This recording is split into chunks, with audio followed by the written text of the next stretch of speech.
Welcome to the Remembering a Life podcast. I'm your host, Holly Ignatowski. Today we're talking with Lanae Strovers and Melissa Posey Luce about how to make funerals meaningful for children and youth in attendance. As experienced funeral directors, Lanae and Melissa have experienced firsthand how the death of a loved one can affect children, and how involving them in the funeral or memorial service can help them move forward on their unique grief journey. Young mourners can often feel a bit lost at a funeral, but there are meaningful ways to help them say goodbye to their loved one and to honor their grief.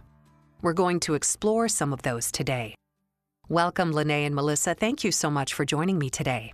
Thank you so much for having us, Holly. Yes, thank you for having us. Absolutely. In terms of kids, we think that children are more resilient than adults following the death of a loved one, especially if they don't always show their grief outwardly. Do you find, is that always the case? I don't think that's always the case at all. In fact, I think that a lot of times we don't see the effects of that grief until years down the road. It really depends on what developmental stage they're in, but it is important to recognize that is there and really be on the lookout for the signs of grief. I'm sure that it's probably an age-appropriate question, but is it important for children and young people to actually attend funerals, and why is it important? It is absolutely important for children to have the choice to attend a funeral, and this is because oftentimes we don't really see some of their grief. And a lot of times children think in terms that are very concrete, and a lot of times adults don't, right? So if someone says, for example, someone passed away. I was just with a group of children this weekend working on an initiative about funerals, and it was interesting that that term was used by an adult, and the child came back and said, well, that sounds like something you do on the road. Didn't someone just die? So to have a child attend an actual funeral or memorial service or celebration of life, or even be involved in the planning of that, really helps, make it a concrete experience for them and let them recognize exactly what happened. Yeah, and I would agree with that, too. I think, sometimes when a grandparent or someone who's maybe been in a nursing home for a long time or been in the hospital for a long time, and especially now with COVID, if they haven't been able to visit that person and then they die, sometimes they don't understand that that person has died. And if they're not able to go to the funeral, it's like there's never that end point for them. And so it's very important for children to go so they understand that that person died and be able to have those feelings to remember that special person, but also to know that that person died instead of just that it's kind of floating out there and never have that closure for them. That is such a good point, Lanae. It brings up a really good point of how to approach explaining to a young child, maybe a 3-year-old or a 5-year-old, that Grandpa has died. We often try to soften the blow by saying, oh, Grandpa fell asleep, but then they might be afraid of falling asleep and never waking up again. So how do you tell a child that they have lost a loved one? I think the one thing that I stand by is honesty is the best policy, and that's the one thing that we always say is never use the word sleep. We don't want a child to be afraid of, like you said, to fall asleep themselves and to associate that with death. Or if their parents fall asleep, we don't want them to put those two things together. And so when you're telling a young child that someone has died is to use the right terminology, use the word death, use the word died, and be very honest with that so that they're not mixing up different terms, even though it sounds softer at the time. It's the long-term effects of that is going to be more complicated. Yes, I would totally agree with that, Lanae. That is so true. And I wanted to add, too, after you use all that honest, simple language with them, it's important to step back and just listen. Also, a lot of times they have a real need to be heard, and they're going to give you a cue as to what they're ready to receive on your end, what they're ready to attend, what they're ready to see. They have a real innate sense of that. So it's important to really listen, both physically and with your, eyes, with your ears and eyes, to what they're saying. And sometimes with that, with that age group, too, is we'll even explain it so simply as what is the difference between living and dying, and you can reference it to very simple things like a flower can live and die versus a rock cannot live and die, and really compare it to things that are very simplistic to that child's learning level, and that's another way that you can make it so simple but on their level that they can understand what that means. So it's really up to parents to decide where their children are emotionally and in terms of maturity as to how to explain it. And children are they're so impressionable. Do you think that first grief experience, that first loss, might set the tone for how they grieve moving forward through the rest of their life? I absolutely know that is the case. And I say this with assurance because I think about this family that came into our funeral home about 10 years ago. And about 60 years prior to that, my grandfather had been the funeral director for their family. And the woman who came in was actually a child at the time when that family was first served. And that was her first experience. And it set the tone. And she confirmed to my grandfather, first of all, thank you for the service that you rendered. But, you helped me make it see that it didn't have to be such a scary experience. It was something that really happened. It was sad, and you were there to support us. And that just started a whole relationship. It transcended into other areas of her life, but that first experience was so important, and I was so grateful that it had been handled properly, and she was too.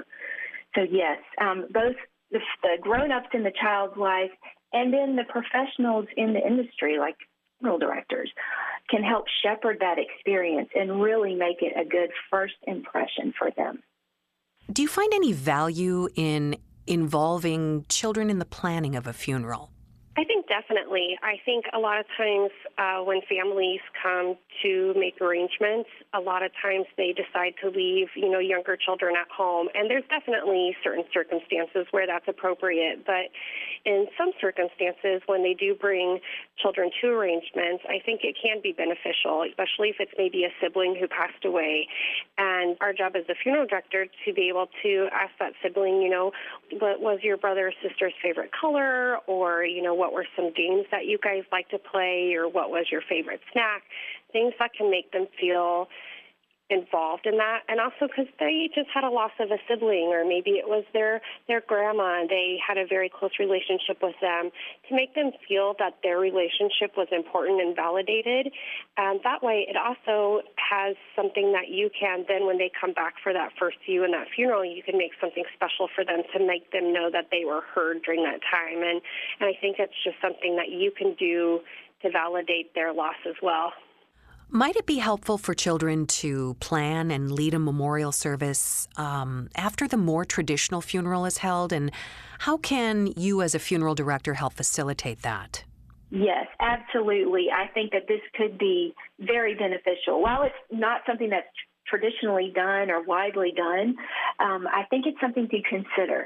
And why is that? That's because children need that opportunity to be heard. And to grieve in their own space, which is a unique space. A funeral director can absolutely help facilitate this. It could be something as simple as a little service that's held maybe when the family gets together for a meal after that more formal service. It could also be something like in a park, a day or two after, if the family felt that direction was needed and leadership was needed by a professional to help put that together. Or it could be something simple, like an art display, and a child walks their attendees, which could be their friends, their pets even, through what they've drawn or depicted through clay or something like that. It's just very important for children to be given the choices of how they want to memorialize the person that they loved or the pet that they loved who has passed away. Lanae, I understand you've worked with terminally ill children in planning their own memorial service. Can you tell us a little bit about that? Yeah, this has been a very unique and beautiful experience that I've been able to to be a part of. I have been blessed to work with some amazing social workers here in the area, and they have introduced me to families of children that are terminally ill, and we have been able to sit down with these children that they know that they're going to die. And instead of keeping this hush-hush secret from them, we've been able to sit down and, I visit with them and we talk about what they want for their funeral. And we don't use the term funeral, but we talk about their celebration. What kind of a party do we want for them? And it's not a sad thing. I've met with young kids as young as 4 or 5 that talk about this one little boy, he wanted superheroes. And we have this amazing group of Iowa League of Heroes here that dress up as superheroes. And so they were here at his funeral and they were his pallbearers. And that was his wishes, and we were able to make that come true. There have been older kids that were in their teens that they, helped write their own obituaries and, picked out their own clothes and shared what they wanted. And when you create these relationships with the families and you get to know the parents and you get to know the kids, when that time comes, when the parents are handing off their child to you, you've already created this bond of trust. And they're not handing their child over in one of the most horrible days of their life to a stranger, but you've already formed this friendship, and it makes the whole process so much easier. And they also know they're doing what their child wanted, and it's a beautiful experience instead of this terrible experience. Wow, that's amazing. I commend you for that work. I can't even imagine. Yeah, it's quite something. It's one of those things where you think it's going to be so hard, and it is. It's hard to watch that, but you know that you're just giving this beautiful gift to the family to walk them through that. Right. You both have good examples of how you have incorporated children and made it more meaningful for them. And I'll come to you in a minute, Lanae, but Melissa, can you talk about the camp that you developed for children who have experienced the death of a primary caregiver? Oh, yeah, I would be happy to do that. We partnered with a local YMCA. Actually, they have about 25 locations in the area that we live in. And we also partnered with the Children's Hospital of Georgia, and we produced this camp in conjunction with some additional hospice associations. This was a camp for children who had experienced the death of a primary caregiver within the last 12 months. And we did this last summer, last August. So that was interesting because a lot of these children came having experienced the grief that's very unique to COVID and the situations around that. It was a wonderful opportunity for these children to gather together in community, to feel like they weren't alone in their experiences, and to really talk and have fun together, but have some therapeutic things intermixed throughout the day. They did things like rock climbing. They got to kayak on a lake. In between those types of things, though, they did meet with some grief counselors. They made masks, for example, and on the outside of that mask, they drew and decorated with what they thought other people saw when they looked at them. And then on the inside of the mask, they put things that were very unique to them and their feelings. We saw all kinds of things. We saw angry words. We saw, of course, sad faces, tears, all of that. So they were able to take those things home and share them with their families. At the end of the day, because this year it was a day camp due to COVID, they made rocks and painted these memory rocks and created a rock garden there at this camp. So that's going to be something that we'll add to. It was just a wonderful opportunity for, like I said, for them to come together with kids their own age, but to also feel the love and support of very specific adults within the community. Sounds like a wonderful healing experience for those kids. And Lanae, you like to personalize services for each person, and particularly the youth. From turning the funeral home into a baseball field, a gaming room, a classy runway show with a pianist, whatever you can do to make that service unique. Can you talk about that? Yeah, I think it's just one thing that I've learned in this It doesn't always have to be a stuffy chapel where it's just the funeral flowers and the organ music, where we can really take an opportunity to make it personalized, and you can almost make it fun. Where, I've had different kids who've loved baseball, and so where you walk in and you start at home plate, and then you go to first base, and that's one station of their life, and then you walk the baseline to second base, and so on and so forth, and have popcorn and make it that way. And we've also turned it into where it was one kid's room, where we had an Xbox where kids could stop and play the kid's favorite Xbox games, and we had different board games that he loved and different things like that. So we're really encompassing what those kids loved, and set up different stations where kids can color and play puzzles and things like that. So it's more interactive, and I feel like that also makes kids feel more comfortable in the funeral home, and it's not this scary, stuffy building. Another thing that we do to help make kids feel more comfortable, especially around maybe the body, is we will have a lot of times where kids can sign the casket.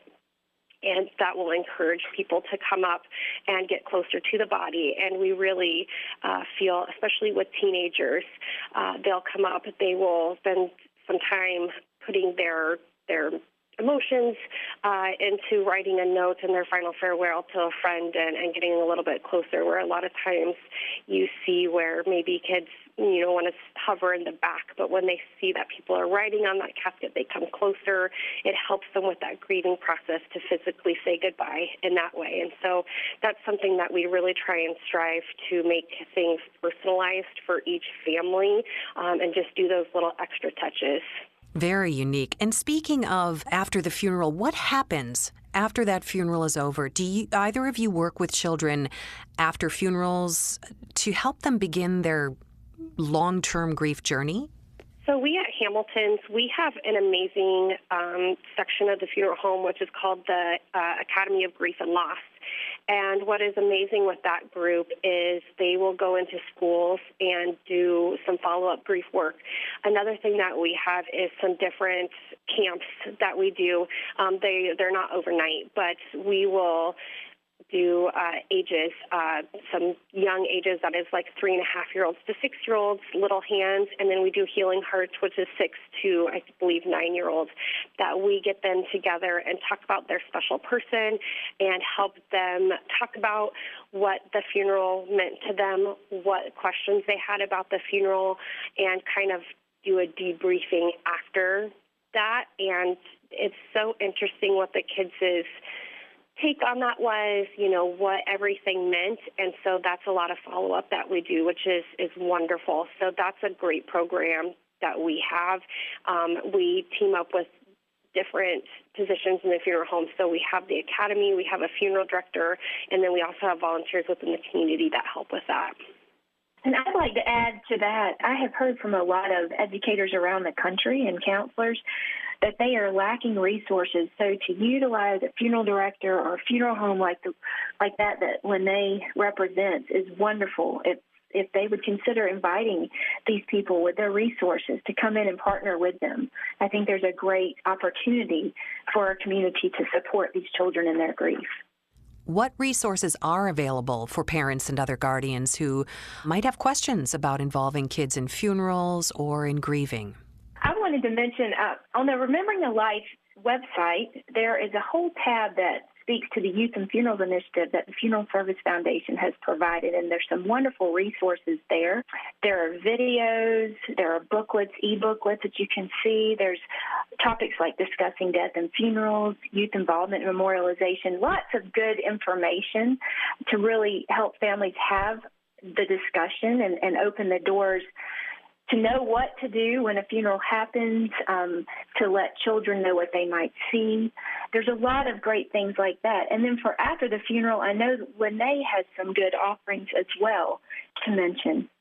Yeah, so we also at Hamilton's, we have the Academy, and on our website, we have incredible resources. We have a lending library. We have tons of resources on our website, too, that are open to the public. And what's great about those is it spans from, how to talk to children about what suicide is, to how to explain cremation to children, how to take care of yourself as an individual, how to take care of yourself as a caretaker before and after a death occurs.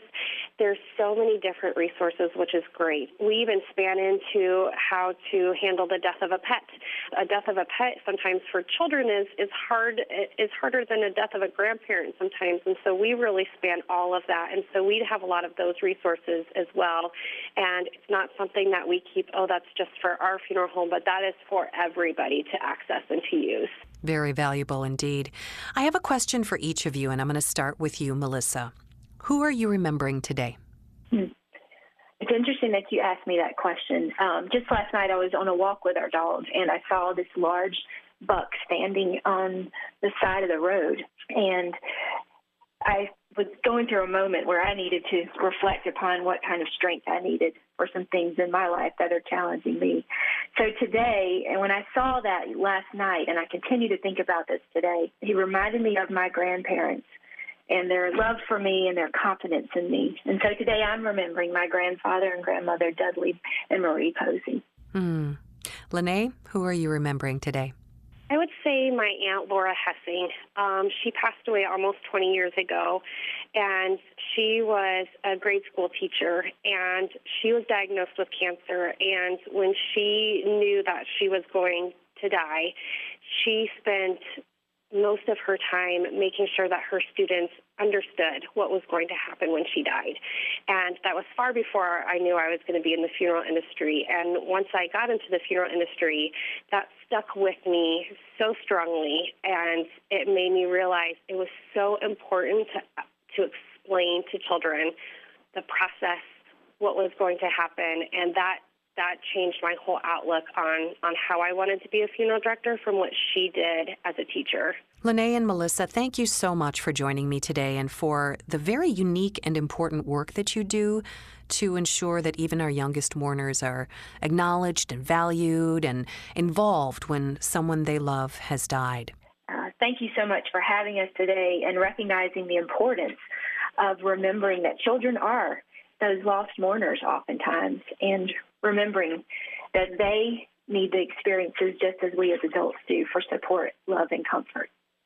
Yes, thank you as well. I think the children are just as important as the adults, if not more important. We have such an impression as death care workers to help them, and we need to acknowledge their grief as well, and to talk about it and to be aware of that is so, so important. And thanks to all of you for joining me today. For more information about involving children in funeral or memorial services, visit rememberingalife.com.